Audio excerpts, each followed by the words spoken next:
Boys and girls, Mrs. Hemminger here. I just wanted to jump on and give you a little lesson on telling time. So in your fourth packet, you're going to find some time worksheets. There's a video on here Mrs. Baker put on about assembling a clock. So hopefully you have a clock that you can use to help you tell time. I have my pretend clock right here. It's called a Judy clock. And I'm going to use this to talk about how we tell time to the hour and to the half hour. So I have two hands on my clock here. I have my hour hand, which is red, and then I have my minute hand, which is blue. And on my clock, it's pretty neat because the red hour hand is going to correspond to the red numbers around my clock. Those are my hours. And then the blue minute hand is going to correspond to the blue numbers all around my clock. Now, lucky for us, we don't have to worry about all of those blue numbers and blue slashes. We're just going to focus on telling time to the hour and to the half hour. So what that means is we're actually kind of going to split our clock right in half. So if the minute hand is pointing up towards the 12 or towards the 60, if you're looking at the blue numbers, it is going to be o'clock. So this time right here is going to tell us it is 12 o'clock. The hour hand is pointing to the 12. The minute hand is pointing to the 12, so it is 12 o'clock. Let's go ahead and look at another time here. Let me speed up time a little bit. So now instead of 12 o'clock, what time would it be here? The hour hand is pointing to the 2. The minute hand is pointing to the 12. So it is 2 o'clock. Let's speed up time a little bit more.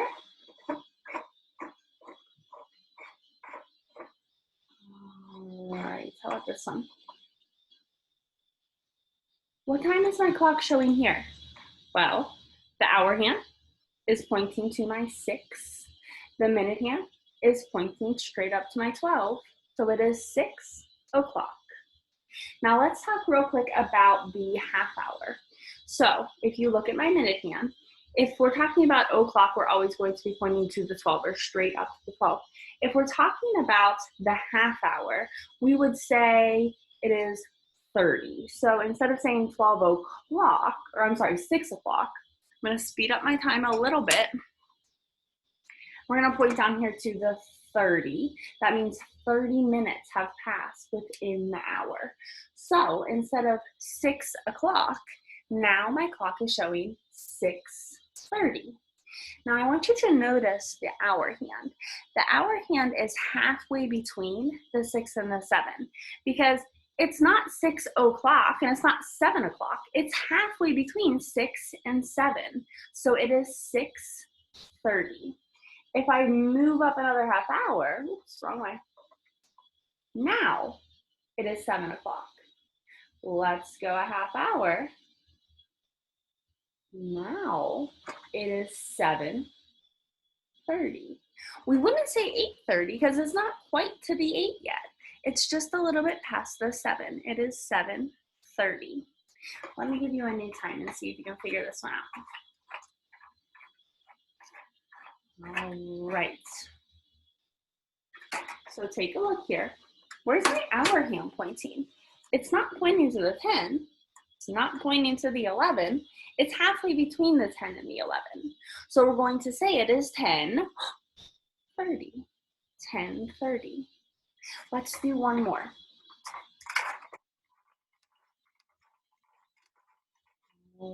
Right, my hour hand. My hour hand is halfway between the 1 and the 2. It's not quite to the 2 yet, so we can't say it's 2 o'clock.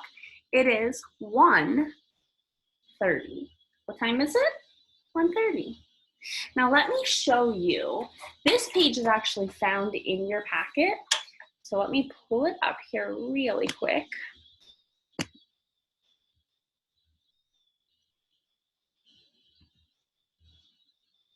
All right, so this page is going to be found in your packet right here.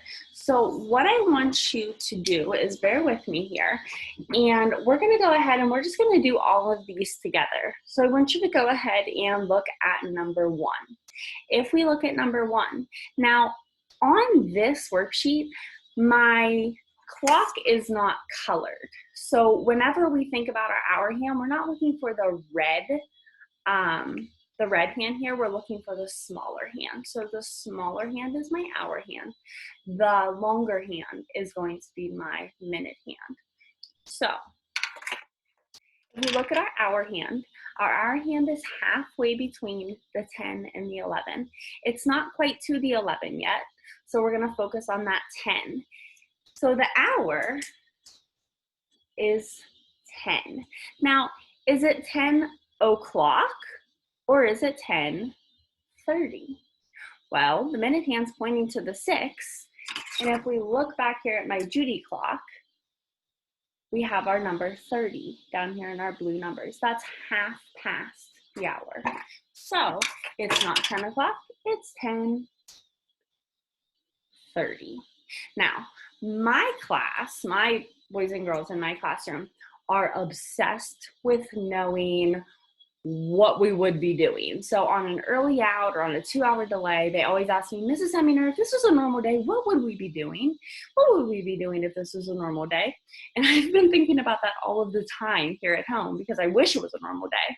So if it was a normal day, if we were in school, which I wish we were, if it was 10:30 a.m., that means 10:30 in the morning, my class would be just starting math. So this is perfect. All right, let's move over to number 2.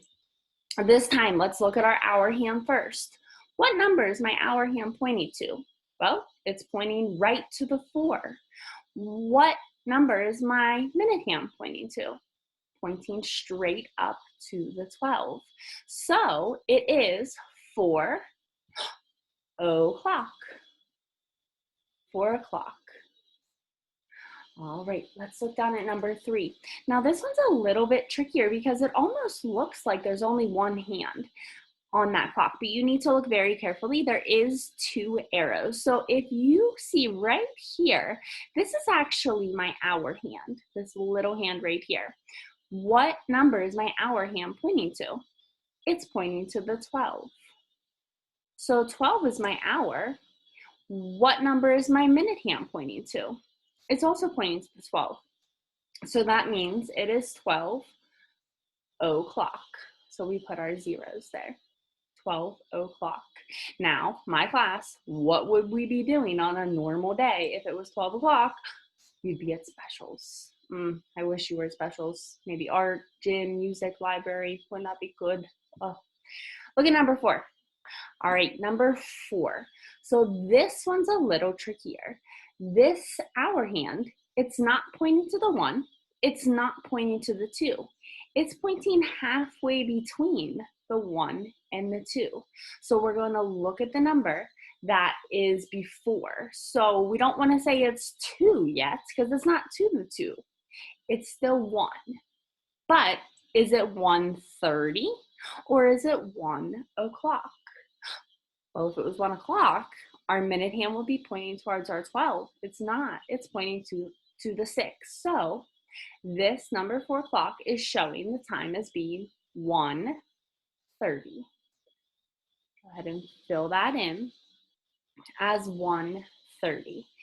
If my boys and girls were in school on a normal day, 1:30, we would just be getting inside from recess, starting our writing time. Take a look at number 5.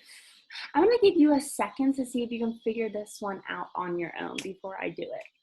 So if you look at number 5, where's your hour hand pointing? Where's your minute hand pointing? Let me give you a minute.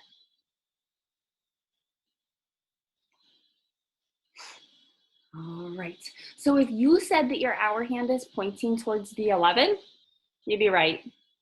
It is 11. 11 o'clock. 11 o'clock. If it was a normal day in my classroom, 11 o'clock would still be math time. Pretty cool. Take a look at number 6. For number 6, take a look at where your hour hand is pointing. It's not pointing to the 5. It's not pointing to the 6. It's about halfway between the 5 and the 6. So is our hour 5 or is our hour 6? Well, if you said our hour's 5, you'd be right because we're not to the 6 yet. It's still 5. But is it 5 o'clock or is it 5:30? My minute hand's pointing to the 6. That means it is not 5 o'clock. It is 5:30. Now, when we think of a normal day at 5:30, oh, hang on, my screen went off. Let me get that back really fast. You're gonna see double Mrs. Hemminger real quick. And we're back. All right, when we think about the time 5:30, it depends if it's AM or PM. If it's 5:30 AM, you're probably still in bed. If it's 5:30 PM, you're probably getting ready for dinner. Pretty cool. Take a look at number 7. If you look at my hour hand in number 7, we're halfway between the 2 and the 3. That means our hour is 2. What is our minute hand pointing to? Our minute hand's pointing to the 6. That means this time is showing 2:30. On a normal day at school, this isn't just for my class, this is for everybody in all of Maple Ridge. At 2:30, you're getting on your bus or in your car to go home from school. And finally, number 8, the hour hand is pointing directly to the 10. The minute hand is pointing directly to the 12. That means it is 10 o'clock. At 10 o'clock at Maple Ridge in Mrs. Heminger's classroom, we would be doing comprehension. So we would be reading our story and we would be talking about maybe main idea, maybe the characters in the setting, those kinds of things. However, if it was 10:30 p.m., it'd be bedtime for sure. You'd probably be sleeping. All right, guys. Hey, thanks so much for joining me. I had so much fun teaching you about time. And if you have any questions, be sure to let me or your first grade teacher know. Bye, guys.